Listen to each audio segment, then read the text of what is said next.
আসসালামু আলাইকুম রহমতুল্লাহি ওয়া বারাকাতুহু। সম্মানিত দর্শক, এপ্রিল মাসের ৭ তারিখ সন্ধ্যাবেলায় এই ভিডিও করছি। আজকের দিনের যে সকল খবরাখবর আছে তার মধ্যে অন্যতম খবর সেটি হলো বাংলাদেশের পররাষ্ট্রমন্ত্রী ডক্টর খলিলুর রহমান তিনি ভারত সফরে যাচ্ছেন। অত্যন্ত তাৎপর্যপূর্ণ এই সম্পর্ক এবং এই সফর। বলা হচ্ছে ভারতের সঙ্গে বাংলাদেশের যে দ্বিপাক্ষিক সম্পর্ক গত ইউনূসের জমানাতে যেটি তলানিতে পৌঁছে গিয়েছিল, ভিসা বন্ধ হয়ে গিয়েছিল, এমনকি মুখ দেখাদেখি বন্ধ ছিল। নতুন সরকার ক্ষমতা আসার পর ভারতের সাথে সম্পর্কের যে একটা দ্বার সেটা উন্মোচিত হয়েছে এবং ভারত সেটা বলেছিল, ইউনূস সরকারকে বলেছিল যে তারা বাংলাদেশের সঙ্গে যে সম্পর্কটি বা সরকারের সাথে যে সম্পর্কটি সেটি তারা করতে চাচ্ছে একটি গণতান্ত্রিক পট পরিবর্তনের পর। এবং ডক্টর মোহাম্মদ ইউনূসের সরকারকে তারা গণতান্ত্রিক মনে করতো না, ডক্টর মোহাম্মদ ইউনূসের সরকারকে এমনকি তারা বৈধও মনে করতো না। ফলে রাষ্ট্রীয় পর্যায়ে যে সকল ডিল হয় সেই ডিলগুলো তারা ইউনূস সাহেবের সঙ্গে করেননি।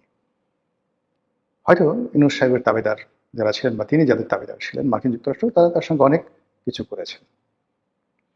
কিন্তু চীনের মতো রাষ্ট্র এবং ভারতের মতো রাষ্ট্র যারা দক্ষ, অভিজ্ঞ, তারা শুধুমাত্র সময় পাস করেছে। ডক্টর মোহাম্মদ ইউনূসকে অনেক আশ্বাস দিয়েছেন, তিনি বেজিং গেছেন, তার সঙ্গে কথাবার্তা বলেছেন, ভদ্রতা দেখিয়েছেন, কিন্তু কোনো টাকা দেননি, কোনো চুক্তি করেননি এবং কোনো সিদ্ধান্ত বা অনুসিদ্ধান্তে আসতে পারেননি। চীন তাকে ঝুলিয়ে রেখেছিল। অন্যদিকে ভারত যেটি করেছে সেটা হলো তাকে সরাসরি রিফিউজ করেছে। আর সেই রিফিউজ করার জন্য ভারতকে ঝুঁকি নিতে হয়েছে, প্রচণ্ড ঝুঁকি নিতে হয়েছে। সেই ঝুঁকি নেওয়ার পরেও ভারত যেহেতু তারা চাণক্যের দেশ, তারা কিন্তু ওই সময়টাতেও বাংলাদেশ থেকে প্রচুর ব্যবসা করেছে। তাদের আদানি প্রজেক্ট চালু ছিল, রামপাল কয়লা প্রজেক্ট চালু ছিল। ভারত থেকে যে আমদানি, সে আমদানি বন্ধ হয়নি, বরং কটন, তুলা রপ্তানিতে অতীতের সমস্ত রেকর্ড ব্রেক করে ভারত ওই সময়টাতে এমনভাবে তুলা এবং ইয়ার্ন বাংলাদেশে এক্সপোর্ট করেছে যে এখানকার মিলগুলো, স্পিনিং মিলগুলো রীতিমতো বসে পড়েছে। তো যা হোক, নতুন সরকার ক্ষমতা আসার পর, ক্ষমতার আসা আগেই বিশেষ করে যখন বেগম জিয়া মারা গেলেন, ইন্তেকাল করলেন এবং তার যখন শেষকৃত্য অর্থাৎ জানাজা হলো, সেখানে ভারতের পররাষ্ট্রমন্ত্রী নজিরবিহীনভাবে উপস্থিত ছিলেন এবং পররাষ্ট্রমন্ত্রী জয়শঙ্কর এসে যখন তারেক রহমান সাহেবের সঙ্গে দেখা করলেন, তখন বোঝা যাচ্ছিল যে তারেক রহমান সাহেব ভবিষ্যতের প্রধানমন্ত্রী এবং প্রধানমন্ত্রী হিসেবে তাকে জয়শঙ্কর এখানে স্যালুট দিয়ে গেছেন। আর ওই অনুষ্ঠানের পাশের রুমেই ডক্টর মোহাম্মদ ইউনূস, তখন তিনি কার্যত প্রধানমন্ত্রী, অন্তর্বর্তীকালীন সরকারের প্রধান, তিনি প্রাণান্ত চেষ্টা করেছেন তার পররাষ্ট্র উপদেষ্টা জনাব তৌহিদকে দিয়ে তিনি প্রাণান্ত চেষ্টা করেছেন at least face to face hello বলার জন্য জয়শঙ্করের সঙ্গে ভারতের পররাষ্ট্রমন্ত্রী। কিন্তু ডক্টর জয়শঙ্কর এই জিনিসটুকু ইউনূস সাহেবকে অ্যালাউ করেননি।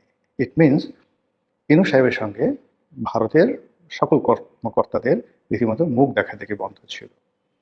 তো সেই অর্থে বেগম জিয়ার তিরোধান, জানাজা, ইলেকশন, তারপর নতুন সরকারের ক্ষমতা গ্রহণ, সব ক্ষেত্রে ভারতের একটা গ্রিন সিগন্যাল ছিল। এমনকি ইলেকশনের সময় ভারতের যে সকল মেশিনারিজ রয়েছে তারা বিএনপিকে সহযোগিতা করেছে। এমনকি আওয়ামী লীগ তাদের বেশিরভাগ ভোট তারা বিএনপিকে দিয়েছে জামাত এনসিপিকে ঠেকানোর জন্য। তো সেই অবস্থাতে এখন এই যে নতুন সরকারের সাথে ভারতের যে সম্পর্কটা হবে, সেই সম্পর্কটা এখন কিছু ক্রাইসিস সামনে এত মারাত্মক আকার ধারণ করেছে যে ভারতের সহযোগিতা আমাদের জন্য এই মুহূর্তে রীতিমতো ক্রাইং নিড হয়ে গেছে। তার মধ্যে এক নম্বর হলো ডিজেল। আপনারা জানেন যে ভারতেও ডিজেলের সমস্যা আছে, এই মুহূর্তে জ্বালানির সমস্যা আছে ইরান যুদ্ধের কারণে, কিন্তু তাদের তো চাহিদা ব্যাপক, সেই তুলনায় আমাদের চাহিদা খুব অল্প। আর ভারতের সঙ্গে আমাদের যে জ্বালানি চুক্তি আছে, সেই জ্বালানি চুক্তির প্রেক্ষিতে যে পাইপলাইন তৈরি করা হয়েছে সীমান্তে, সেই পাইপলাইন দিয়ে যত সহজে, যত অল্প সময় আমরা ভারত থেকে ডিজেল আনতে পারবো, সেটা অন্য কোনো দেশ থেকে সম্ভব নয়।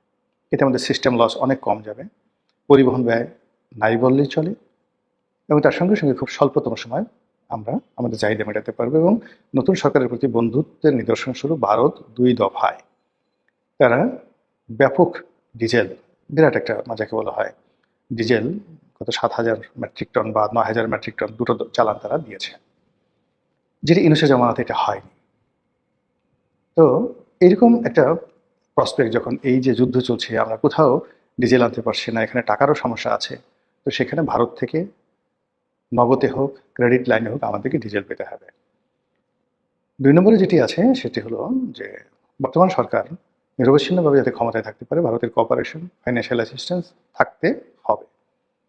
অন্যদিকে ভারতের সঙ্গে আওয়ামী লীগের যে সকল চুক্তি হয়েছিল, সেটাকে আপনি ট্রানজিট চুক্তি বলেন, সামরিক চুক্তি বলেন, পররাষ্ট্রনীতি বিষয়ে আরো অনেক কিছু চুক্তি আছে, করিডোর বলেন। কেউ কেউ বলার চেষ্টা করেছিল যে শেখ হাসিনা বাংলাদেশকে ভারতের করিডোর বানিয়ে দিয়েছে, হোয়াট এভার মেবি। ভারত চাইবে এই যে নতুন সরকারের যে এখন একটা সেন্সিটিভ মুহূর্ত যাচ্ছে, দুর্বলতম সময় যাচ্ছে, যখন ভারতকে অ্যাভয়েড করার কোনো ক্ষমতা তার নেই, সেই সময় তারেক রহমান সাহেবকে চাপে ফেলে এরকম কতগুলো চুক্তি তারা নতুন করে নিতে পারে, আর পুরনো চুক্তিকে আবার বলবৎ করতে পারে। কিন্তু এখানে যে বিষয়টি হবে সেই বিষয়টি হলো ইউনূসের জামানাতে দুটো মেজর সিদ্ধান্ত। একটা হলো তিস্তা প্রকল্প। তিস্তা প্রকল্প নিয়ে চীনের সঙ্গে বাংলাদেশ অনেকটা দূর এগিয়ে গেছে। দ্বিতীয় হলো সৈয়দপুরে একটা বিশাল চীনের একটা বিনিয়োগ হবে, একটা বড় হাসপাতাল। তো হাসপাতালটা হলো প্রত্যক্ষ বা পরোক্ষভাবে সেখানে একটা চীন বিমান ঘাঁটি তৈরি করবে, যেটিকে বলা হচ্ছে এশিয়ার বৃহত্তম বিমান ঘাঁটি সৈয়দপুর। দ্বিতীয় বিশ্বযুদ্ধের সময় কিন্তু এটা অনেক বড় বিমান ঘাঁটি ছিল। সরি, সৈয়দপুর না, এটা হলো, আমার নামটা এই মুহূর্তে মনে আসতেছে না, উত্তরবঙ্গের একটা জায়গাতে। তো যাই হোক, তো সেটাও চীন মোটামুটি অনেক দূর এগিয়ে গেছে। পরিবর্তিত পরিস্থিতিতে অবশ্যই ভারত প্রথমে বলবো যে প্রকল্পগুলো করা যাবে না, ওটা বন্ধ করতে হবে। এবং সেটা যদি বর্তমান সরকার করে, ভারতের সঙ্গে আবার সেই অহিনকুল সম্পর্ক হয়ে যাবে। আমরা জানি যে পররাষ্ট্রমন্ত্রী দিল্লি থেকে আসার পরে তিনি বেজিংয়ে যাবেন, মানে চীনে যাবেন। তো এক্ষেত্রে যেটা ডক্টর মোহাম্মদ ইউনূসের যে সমস্যা হয়েছে, শেখ হাসিনারও একই সমস্যার কারণে তিনি ক্ষমতাচ্যুত হয়েছেন, সেটা হলো চীন এবং ভারত এই দুটোকে একত্রে তারা হ্যান্ডেল করার চেষ্টা করেছেন। কিন্তু ইভেন ডক্টর মোহাম্মদ ইউনূস যদি চীনকে বাদ দিয়ে ভারতের সঙ্গে আসলে করতে চাইতেন, তাহলে হয়তো ইতিহাস ভিন্ন হতে পারত। কিন্তু এখন এই বর্তমান জমানাতে খলিলুর রহমান সাহেব তিনিও সম্ভবত ঠিক একই পদ্ধতিতে এগোচ্ছেন। কোনো দেশের সঙ্গে শত্রুতা নয়, সবার সঙ্গে বন্ধুত্ব, চীনের সঙ্গে চলবে আর ভারতের সঙ্গে চলবে। সেটা বাণিজ্যিক ক্ষেত্রে হতে পারে, কিন্তু কৌশলগত মিত্রতা, মিলিটারি যে এগ্রিমেন্ট, সেটা যদি এই দেশের সাথে দুই দেশের সঙ্গে একত্রে করতে যায় এবং বাংলাদেশের ভূমি ব্যবহার করার ক্ষেত্রে ভারতকে যে প্রিভিলেজগুলো আওয়ামী লীগ আমলে দেওয়া হয়েছিল, ঠিক এর কিয়দাংশ যদি চীনকে দেওয়া হয়, যেটা চীন চাচ্ছে, যারা এই বাংলাদেশে তাদের উপস্থিতি তারা এনশিওর করতে যাচ্ছে, তছনছ হয়ে যাবে। ফলে এই যে খলিলুর রহমান সাহেব যে ভারত যাচ্ছে, এতে আমি যতটা না আশান্বিত হচ্ছি, তার চেয়ে বেশি আতঙ্কগ্রস্ত হচ্ছি। মানে সরকার যদি এই সময়টাতে এই সফরটিকে আরও 3-4 মাস 6 মাস পিছিয়ে দিত এবং এই বর্তমানে যে চলমান ক্রাইসিসগুলো রয়েছে, ক্রাইসিসগুলো মোকাবেলা করতো, তাহলে তার একটা ব্রিদিং টাইম থাকবে। কিন্তু এই মুহূর্তে যে তারা প্রথমে দিল্লির সঙ্গে একটা সমঝোতায়, একটা বার্গেনিংয়ে, একটা চুক্তিতে তারা তড়িঘড়ি করে উপস্থিত মানে মানে হওয়ার চেষ্টা করলো, এক্ষেত্রে তারা যদি সফল হয়, চীন পেছন দিক থেকে টানবে, তাদের যে ঋণগুলো আছে সেগুলো তারা ফেরত চাইবে এবং কোনো রকম সাহায্য করবে না। যেটা এই মুহূর্তে আমাদের যে স্ট্রাকচারাল যে ডেভেলপমেন্টগুলো বাংলাদেশ হচ্ছে, তার বিরাট অংশীদার হলো চীন। এই বিপদ হয়ে যাবে। অন্যদিকে ভারতের কথা মতো যদি নতুন সরকার তারা ভারতের চাহিদা পূর্ণ করতে না পারে, দাবির সঙ্গে তারা সমঝোতা করতে না পারে, যেটাকে ইংরেজিতে বলা হয় কমপ্লাই করতে না পারে, তাহলে ডক্টর মোহাম্মদ ইউনূসের ভাগ্যে যা কিছু হয়েছে ঠিক সেম জিনিসটি হবে। এর মধ্যে পয়লা বৈশাখ আসছে, সেই বৈশাখ মাসে ট্র্যাডিশনালি ভারতে উপহার হিসাবে বাংলাদেশ ইলিশ পাঠায়, দুর্গাপূজাতে ইলিশ পাঠায়। তো এইবার কতটুকু ইলিশ যাবে?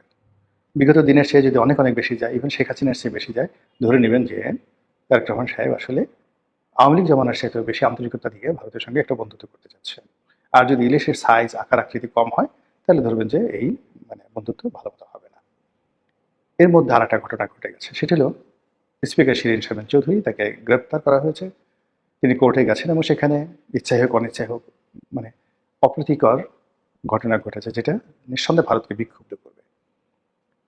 এই সময়টাতে যারা শিরীন শারমিন চৌধুরীকে লাইমলাইট এনেছেন, গ্রেপ্তার করেছেন, তাকে আদালতে হাজির করেছেন, যা কিছু করা হয়েছে, এটি মূলত সরকারের মধ্যে থেকে একটা গ্রুপ আত্মঘাতী সিদ্ধান্ত নিয়ে ভারতের সঙ্গে জনাব তারেক রহমান সাহেবের যাতে একটা ভালো সম্পর্ক না হয়, সেখানে একটা প্রশ্নবোধক চিহ্ন তৈরি করে দিল। শিরীন শারমিন গ্রেপ্তার হয়েছে, ভালো কথা, এটা আরো 2 দিন পরে হতে পারতো, কিন্তু এতদিনই পর্দার আড়ালে ছিলেন। আরো 1 মাস থাকলে কি হতো? কিংবা খলিলুর রহমান সাহেব যদি ভারত থেকে ফেরত আসছেন তারপরে হলে এটা কি এমন ক্ষতি হতো, কিন্তু সেই কাজগুলো করা হয়।